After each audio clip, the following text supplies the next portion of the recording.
Hi everyone. Welcome back to the class of Indian Writing in English. Today I want to introduce the film Charulada directed by Satyajit Ray. Satyajit Ray was born on May 2, 1921, Calcutta, India. He was motion picture director, writer and illustrator. Illustrator means a person who draws pictures for magazines, books, advertising, etc. He brought the Indian cinema to world recognition with Padar Panchali and its two sequels or continuation known as the Abu trilogy. As a director, Ray was noted for his humanism, his versatility, and his detailed control over his films and their music. He was one of the greatest filmmakers of the 20th century. Ray was only child whose father died in 1923. His grandfather was a writer and illustrator, and his father Sukumar Ray was a writer and illustrator of Bengali nonsense verse. Ray grew up in Calcutta and was looked after by his mother. He entered a government school where he was taught chiefly in Bengali and then studied at Presidency College, Calcutta's leading college, where he was taught in English. By the time he graduated in 1940, he was fluent in both languages. In 1940, his mother persuaded him to attend art school at Shantiniketan, Rabindranath Tagore's Rural University, northwest of Calcutta. In 1940, the 19-year-old Satyajit Ray enrolled there to study arts. Ray's father, Sukumar, who died when his son was 2, I have mentioned, had been a close friend of Tagore's. But by the time Ray arrived at Shantiniketan, the Nobel laureate had only a year to live, and the young student saw little of him, feeling daunted by his venerable status. Nonetheless, Ray always retained a deep regard for Tagore's work. There, Ray, whose interests had been exclusively urban and Western oriented, was exposed to Indian and other Eastern art and gained a deeper appreciation of both Eastern and Western culture, a harmonious combination that is evident in his films. Returning to Calcutta, Ray in 1943 got a job in a British-owned advertising agency, became its art director within a few years, and also worked for a publishing house as a commercial illustrator, becoming a leading Indian typographer and a book jacket designer. Among the books he illustrated was the novel Padar Panchali by Vibhuti Bhushan Banerjee, the cinematic possibilities of which began to interest him.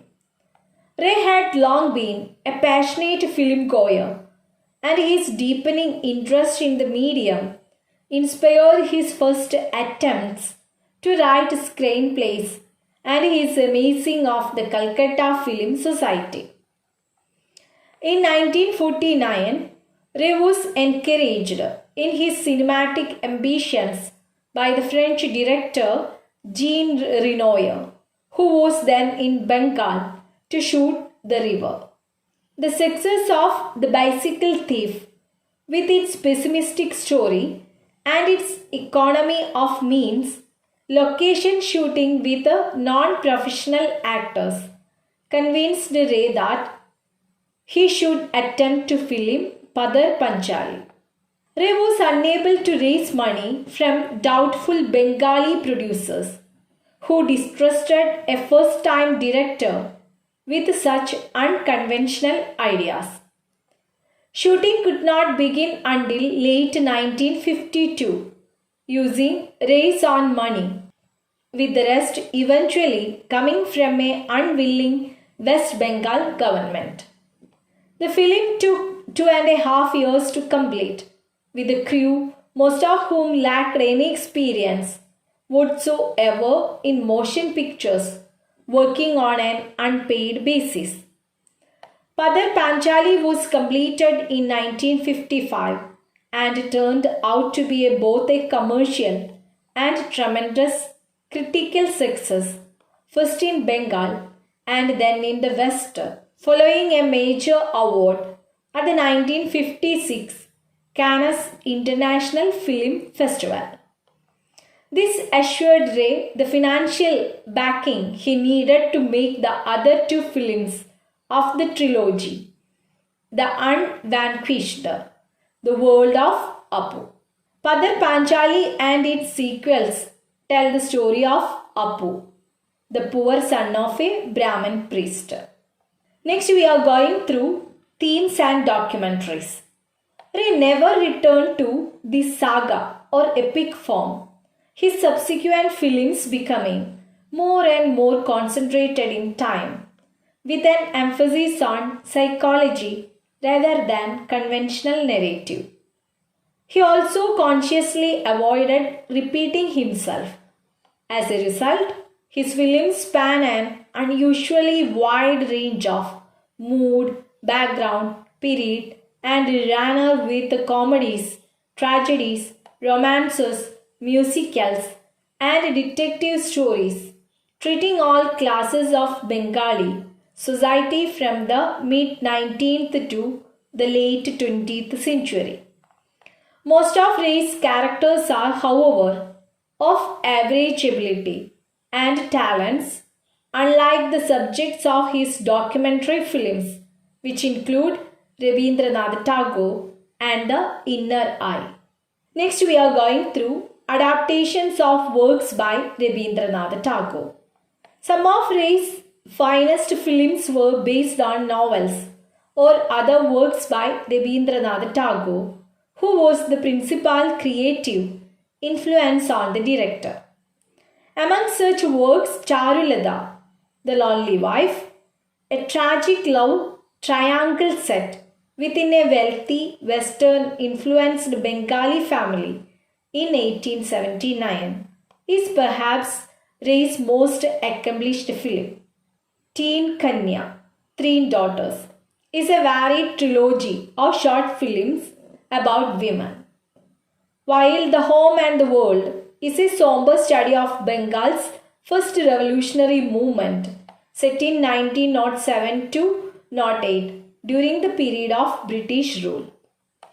The film Charulata is an adaptation of a novella. It means short novel titled Nashtanir, The Broken Nest, written by Rabindranath Tagore. Set in the late 19th century, it tells the story of a young, intelligent, educated, and beautiful woman named Charulata. She is the wife of a rich, upper-class Bengali gentleman named Bhupati.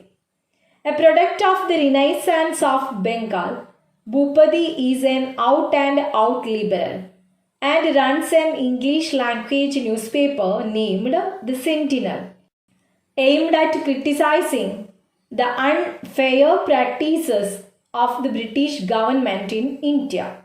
Bhupati and Charu's marriage is a childless one, and the man has very little time for his wife.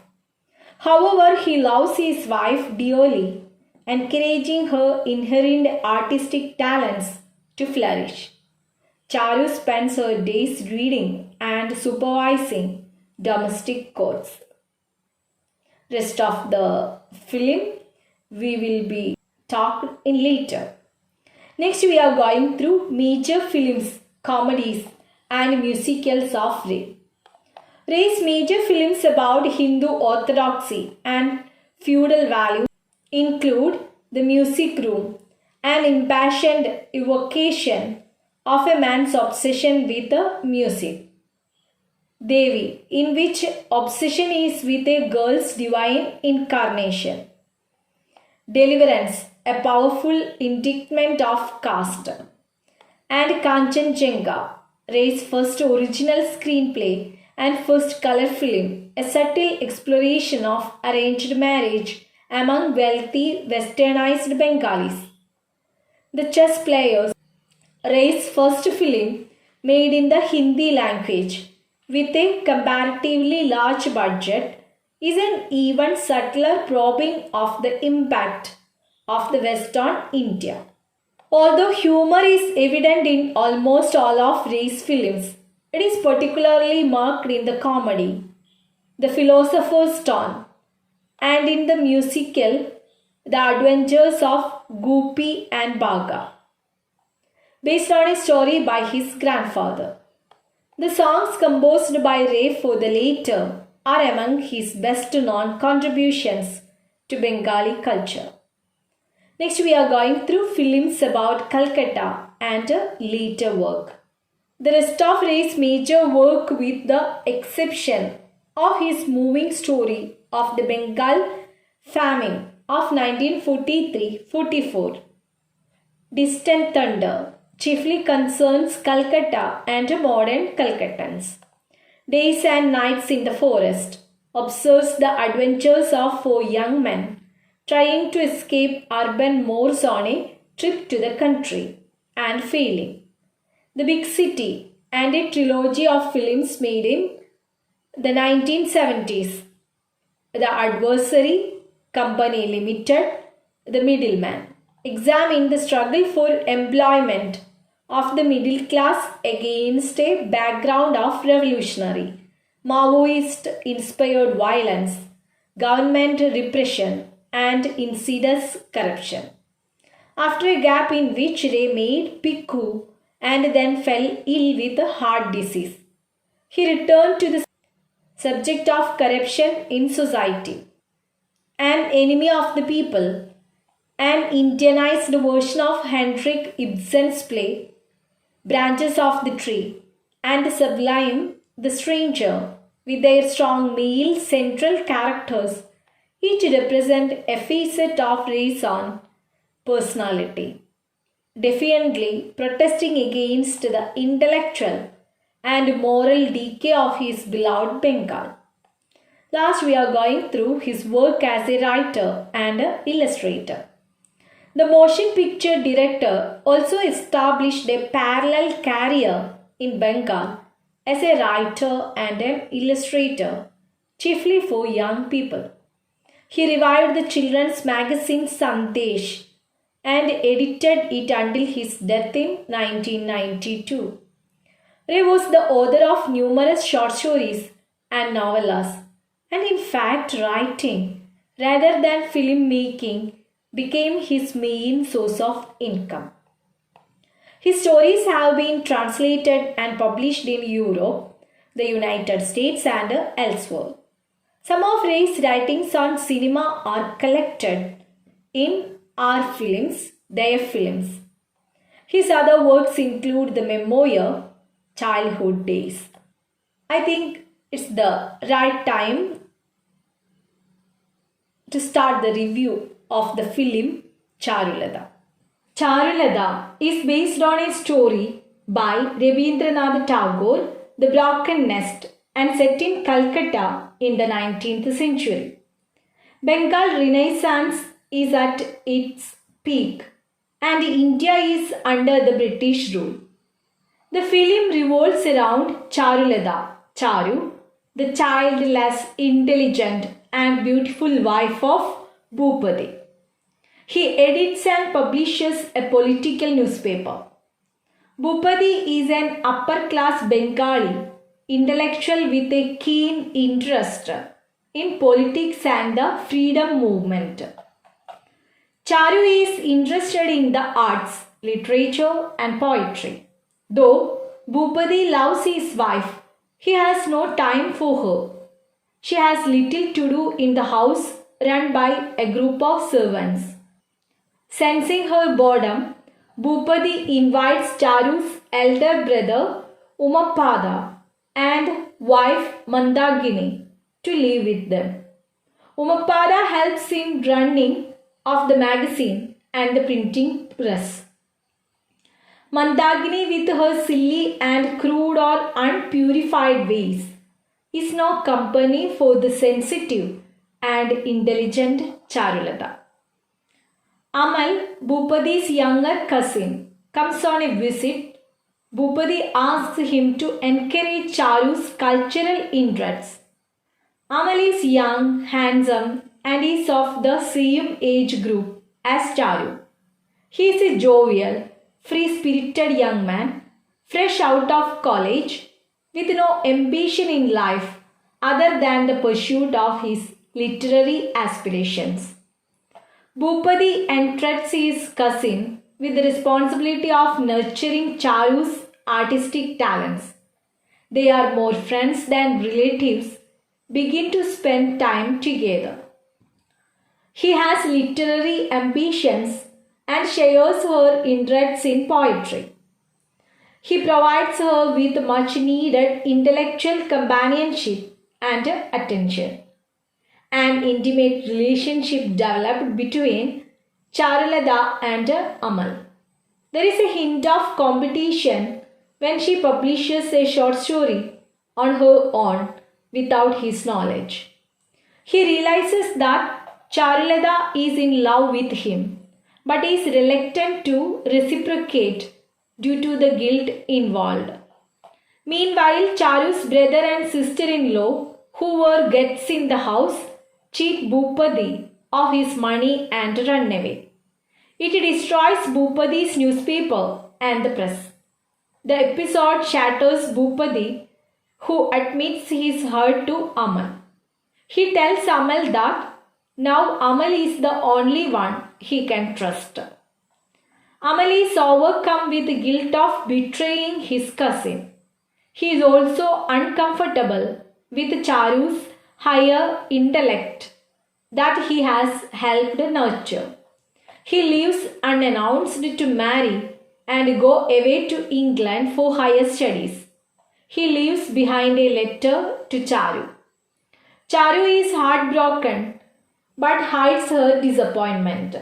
Bhupati accidentally enters her room and finds her crying over Amal. Bhupati realizes Charu's feelings for Amal. He is broken, shocked and confused by it. He rushes out of the house, wanders aimlessly in his carriage.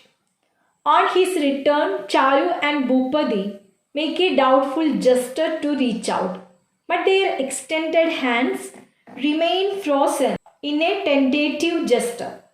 The man and his wife are now left behind to reconcile, to pick up the pieces and rebuild the broken nest. Next, we are going through the settings of the movie. It is virtually impossible to place a finger on one thing that makes Charulata one of Ray's finest films. With so many elements coming together to elevate the film to the height that it has achieved today, one can only say that it is a miracle, along with the great awareness of a visionary director like Ray, that created such a fine piece of cinema. Charulata is perhaps the subtlest and most delicate. The setting, as with so many of Ray's movies, in his native Kolkata. It's around 1880 and the intellectual ferment of the Bengali Renaissance is at its height. Among the educated middle classes, there is talk of self-determination for India within the British Empire, perhaps even complete independence. Such ideas are often aired in the Sentinel, the liberal English language weekly of which Bhupati is the owner and editor. Bhupati Nath Datta is the full name of Bhupati. A kindly man, but distracted by his all absorbing political interests.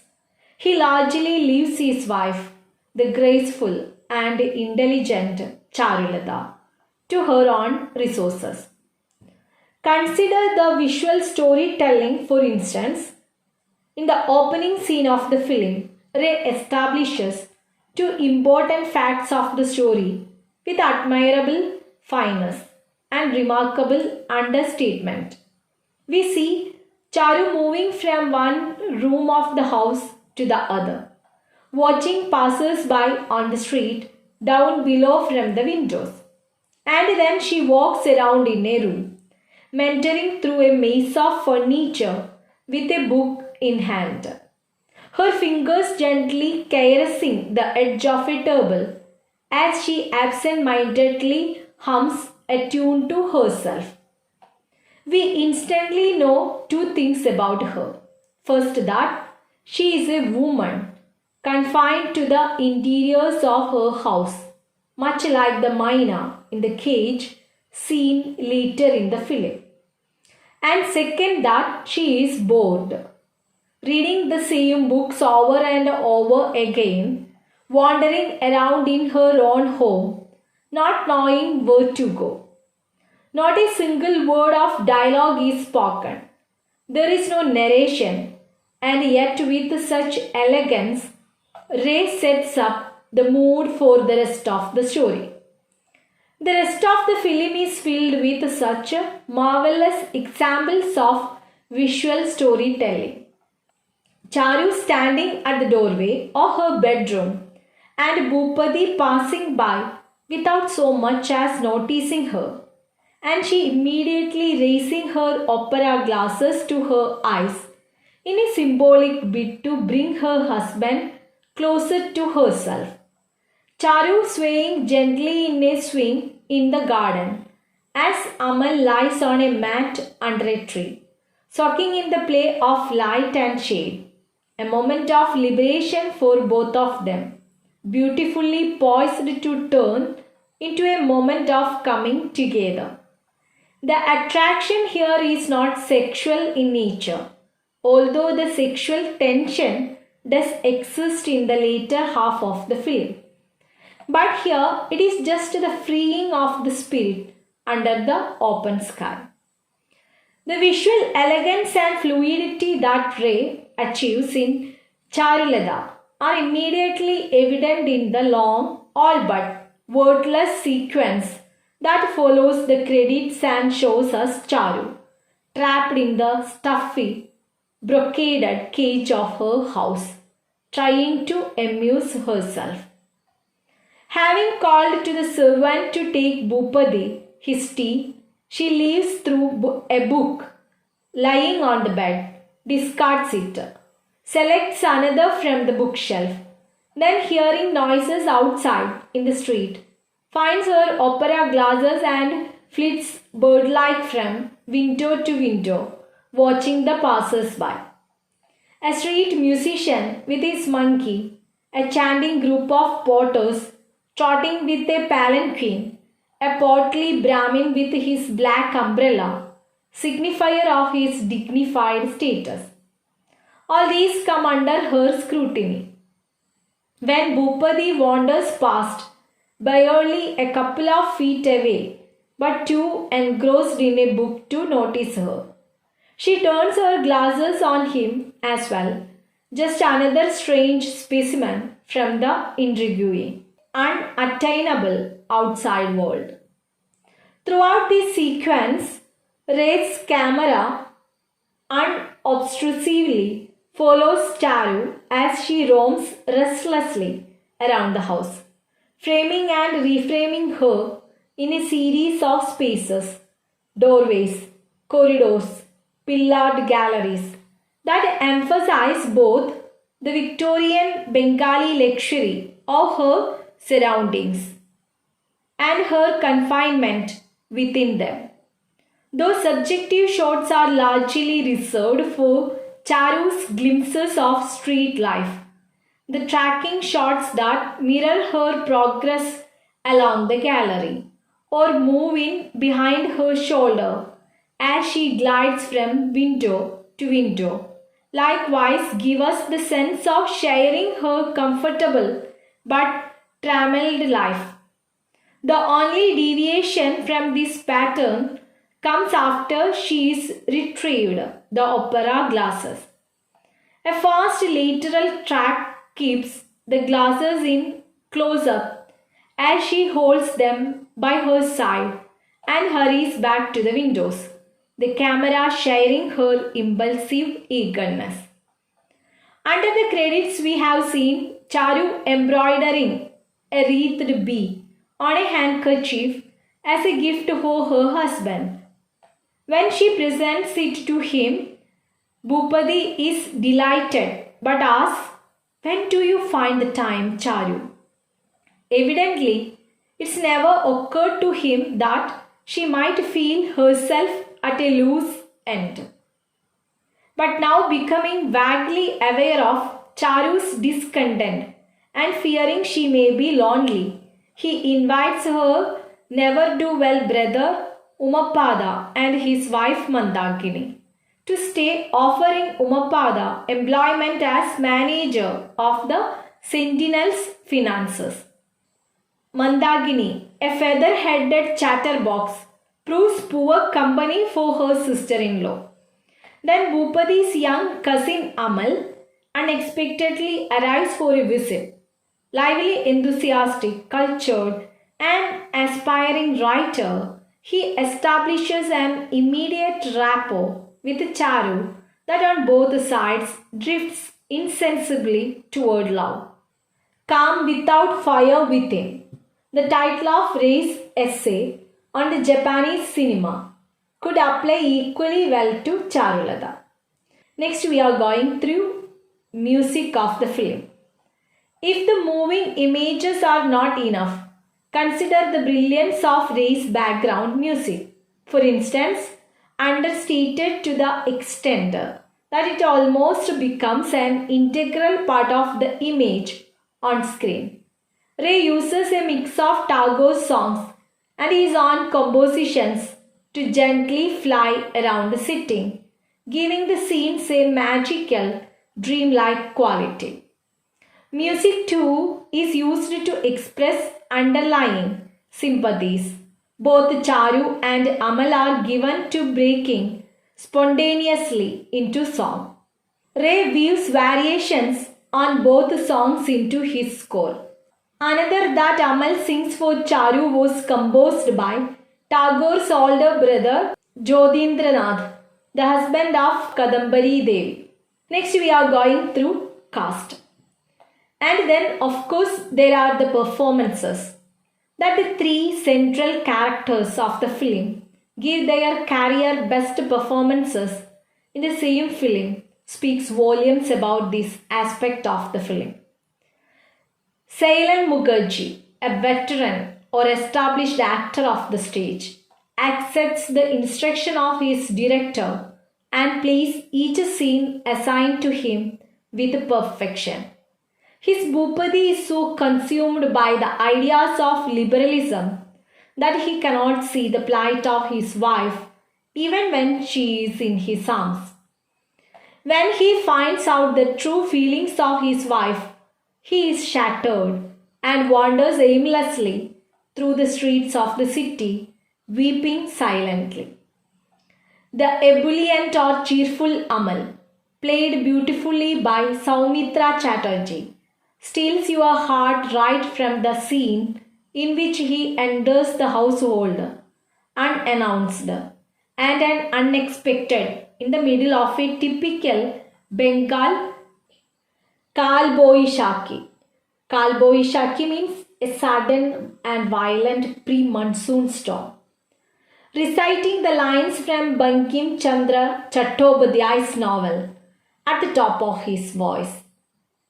Notice the ease with which he walks into his brother's office, offers him a quick pranam, and casually points towards the desk, asking, "Who is that tea for?" Gulping it down in an instant, the very next moment. His scenes with his sister-in-law are elegant and friendship is visible as they look at each other with affection and admiration.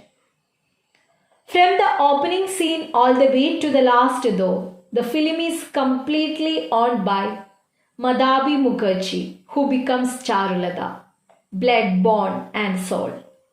Bored beyond redemption or rescue, and weakening in the company of a rude sister-in-law, with whom she cannot have a single meaningful conversation, she is much like the myna she herself cages. Mukherjee plays Charu with a deep understanding of the character and a visible sense of empathy for her. It has often been seen that while lending shades of grey to the protagonist of a film, an actor tends to bring in a similarity of justification, which turns to simmer just under the surface of the character she or he is playing, thus forcing the character to just fall short of being real. But Madhabi Mukherjee is too intelligent an actress to make that mistake. She brings to Charu an alarming degrees of envy and unrestrained attraction towards a man she knows she must not desire, and an almost invisible suspension of her loyalty towards her husband, thus making Charulata one of the finest examples of a female character ever evaluated on Indian screen. The film's underlying theme of suppressed emotions, trembling on the verge of expression, is counterpointed both on a political level. Bhupati and his friends see in the Liberal victory at Westminster in April 1880 the chance of greater self-determination for India. And in the situation of Charulata herself, a gifted, sensitive woman yearning toward emancipation. Emancipation means free from control, but slipping unconsciously toward a betrayal of her husband. To Western eyes, all three members of the triangle might seem willfully obtuse or impossibly naive. This again would be a misapprehension born of unfamiliarity with Bengali society, whereas Ray pointed out a husband's younger brother, in this case a close cousin, which is much the same in Bengali custom and terms, is traditionally entitled to a privileged relationship with his sister-in-law. This relationship playfully flirtatious, sweet but chaste or innocent, between a wife and her debar, is accepted and even encouraged. Charu and Amal simply stray, half unknowingly, across an ill-defined social border. Ray rarely used locations for interiors, preferring whenever possible to create them in the studio. Though so subtly are the sets constructed and lit that we are rarely aware of the artifice, that means the cunning devices. Charulata includes few exterior scenes. Almost all the action takes place in the lavishly furnished setting of Bhupati's house. As always, Ray worked closely with his regular art director Bansi Chandragupta, providing him with an exact layout of the rooms and detailed sketches of the main setups, and accompanying him on trips to the bazaars to find suitable furniture, decorations, and props. The result feels convincingly authentic, evoking a strong sense of period and of a class that ordered their lives. Ray came as close as any director within mainstream cinema to being a complete author or film director. Besides scripting, storyboarding, casting, and directing his films, he composed the scores and even designed the credit titles and publicity posters. Starting with Charulata, he took control of yet another filmmaking function by operating his own camera. Charulata was the best received of all race films to date, both in Bengal and abroad. In Bengal, it was generally agreed that he had done full justice to the revered Tagore, even if some people still harbored reservations about the implicitly adulterous subject matter. After seeing the film at the 1965 Berlin Film Festival, where it won the Silver Bear for the Best Director, Richard Rout noted that it was distinguished by a degree of technical invention that one hasn't encountered before in race film. But that all the same, it is not for his technique that one admires Ray so much. No enumeration of gems of mise en scene would convey the richness of characterization and that breathless grace and radiance he manages to draw from his actors. From its lyrical high point in the garden scene, the mood of Charulata gradually, if imperceptibly, darkens, moving toward emotional conflict and eventually desolation, a process reflected in the restriction of camera movement and in the lighting, which grows more shadowy and somber as Bhupati sees his trust betrayed and Charu realizes what she has lost. Two hands, Charu's and Bhupati's, reaching tentatively out to each other, close but not yet joined. On the screen appears the title of Tagore's story, The Broken Nest. Irretrievably broken. Ray, subtle and unprescriptive as ever, leaves that for us to decide. So, the viewers have the right to give the climax of this story. I think we can hope for the best. I hope all of you have enjoyed the beautiful film Charulata, directed by the great director Satyajit Ray. Definitely, you should watch this film. Take care, stay at home. Thank you.